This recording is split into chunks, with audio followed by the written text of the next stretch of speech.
Welcome to Carlton's Math Corner. Today we're going to be talking about algebraic equations and functions.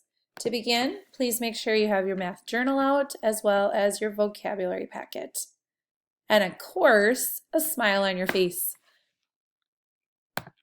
Today we're going to be talking about functions. And in particular, we're going to be working with, at least in this video, we're going to be working with function tables. And so first of all, we need to talk about what a function is. A function is an equation, and it's a special equation because you are able to plug in one number and get one answer out. So this function machine kind of shows what what a function is. Take for instance, if I plug in a number and I tell the number that I want it to add 2 to it, and that I'm going to say is my rule. So no matter what number I plug in, I'm going to add 2 to it. So I can go and I can plug in, and we call those numbers inputs. I could plug in 5, and that's my input, or we call it domain in math. And so we plug in the 5, we add 2 to it, and then what it spits out is what we call an output, or we call it the range. And so if I take 5 and I add 2 to it, I get 7. And that's basically what a function is. But a function looks like an equation. So this particular function that I'm doing would look like this. Y stands for our answers, so all the range, so all the outputs, that's what Y is. And in this case, we took a number and we're just going to call it X.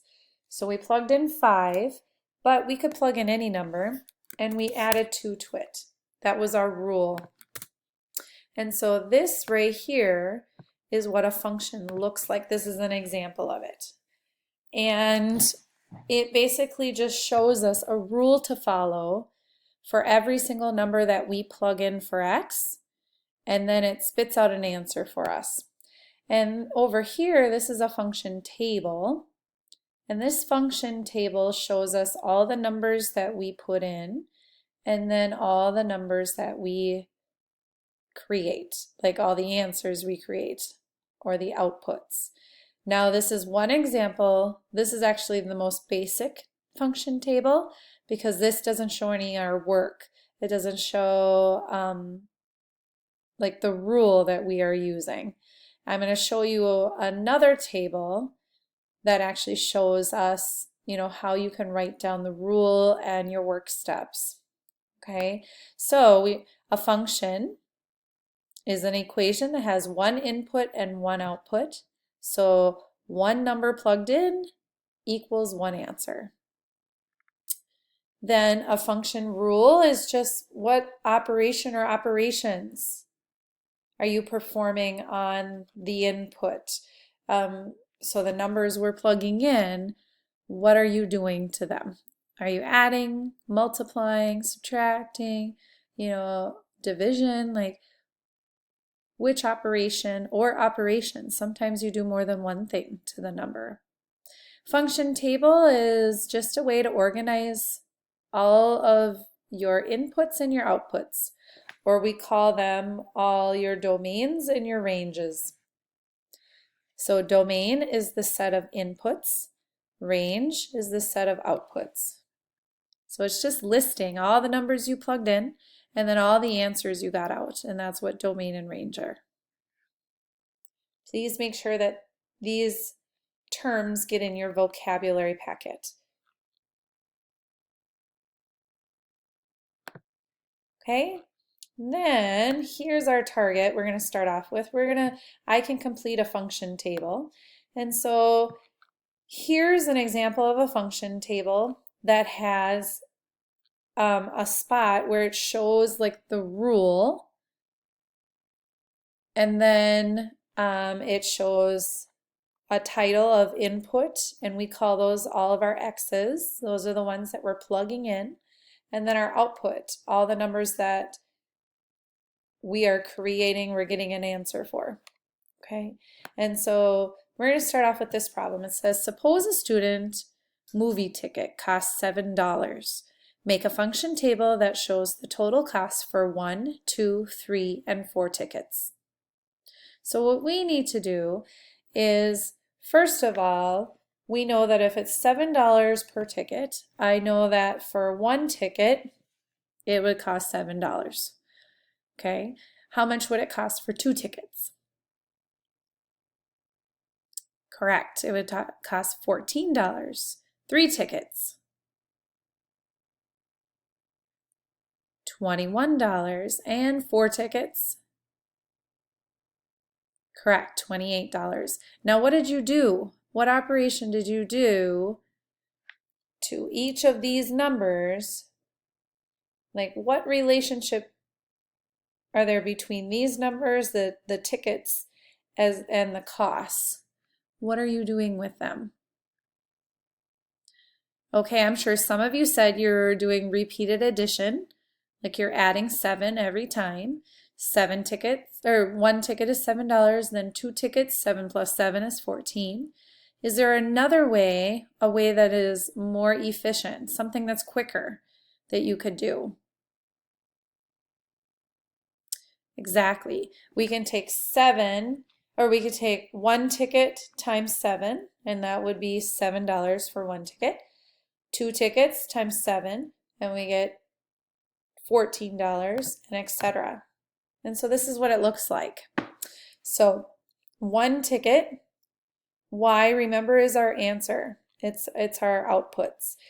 And so y is equal to 7 times 1 ticket, we get $7. 7 times 2 tickets, $14. 7 times 3 tickets, 21. 7 times 4, 28. Notice the 7 did not change because it is $7 every ticket, and so we're multiplying by 7. That is our function rule. Okay, so these numbers were all of our x's. That's how many tickets were sold. And then this is the rule that we followed, and the y is the answer that we got after we performed the rule. Okay, so let's try another one.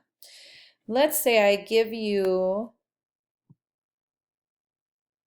that rule, and I want you to see something. Down here, here's the rule, how you've seen it before. Okay, so y equals 3x plus 4.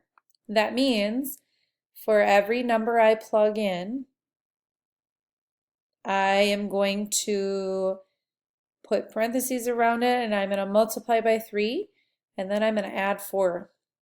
And that's my rule every time. And then I'm going to get my answer, and those are called my outputs. Now, since it's called a function, there is another way to write an equation. The other way is like this, where it says f of x. F of x is the same thing as y.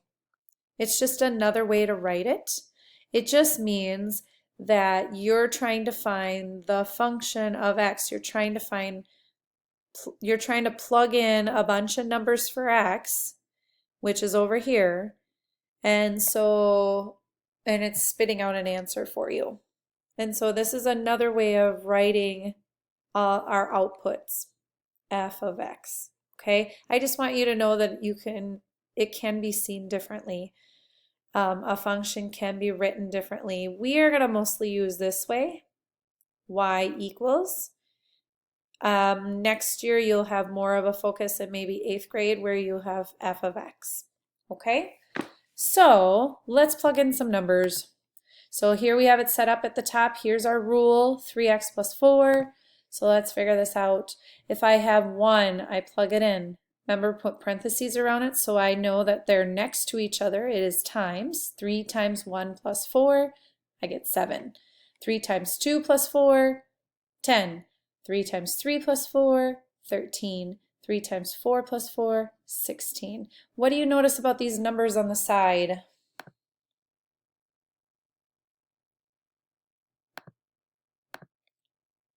Exactly.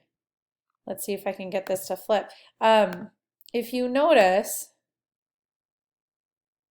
these numbers are going up by the same amount. What are they going up by? Yeah, they are going up by 3 every single time. 7 plus 3, 10. 10 plus 3, 13. 13 plus 3, 16. Where do you think the 3? Why do you think it's 3? There's a reason why it's 3.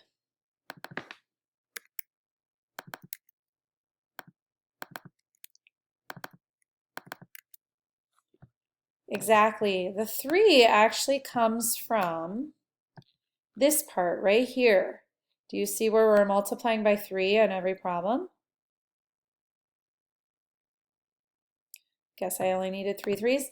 Okay, so that's where it's coming from. It is coming from whatever number is in front of all the numbers that we plug in, all of the inputs, or we call them the domain. So all the numbers we plug in, the number that's in front of it is going to tell us what our pattern is going down that column. And we'll always see that pattern with our answers. If we go back to the one that we did, remember our number in front was 7, so look what they go up by. They go up by 7, all of our answers. Okay, so let's look at this one. This is a new way to write my table. This is kind of like an abbreviated way. Okay, so X stands for all of my inputs, or our domain, and then 10x plus 2 is my rule. I'm going to plug in numbers for X. And then Y stands for all of my answers, or my output, or we can call it the range. So let's plug all those numbers in. 1, 2, 3, 4. Here, 10 times 1 plus 2, 12. And I know that they all go up by 10 because the 10 that's in front of the X. So I can actually just fill in this knowing, since there is a pattern, there's a sequence, I am going to actually just follow that and make sure that my work matches that. So 10 times 3 plus 2, 32. What I would like for you to do is to do the next one, and this is your ticket problem. Thank you so much for joining me at Carlton's Math Corner, and I look forward to meeting with you again for the next target for algebra equations and functions. Thank you.